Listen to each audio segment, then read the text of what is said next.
Trump đe dọa tăng cường chiến dịch chống tội phạm sẽ săn lùng trên đất.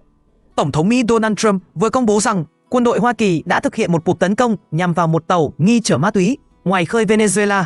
Phát biểu tại căn cứ hải quân Norfolk, Trump cho biết chiến dịch chống buôn lậu hàng hải đang buộc các băng đảng ma túy phải thay đổi chiến thuật. Ông cho rằng sau những đòn tấn công quyết liệt gần đây, các băng nhóm này không còn hoạt động trên biển nữa mà sẽ tìm cách chuyển sang đất liền. Điều này không chỉ phản ánh sự thay đổi trong chiến lược của các băng đảng mà còn cho thấy sự quyết tâm của Mỹ trong việc mở rộng chiến dịch chống tội phạm.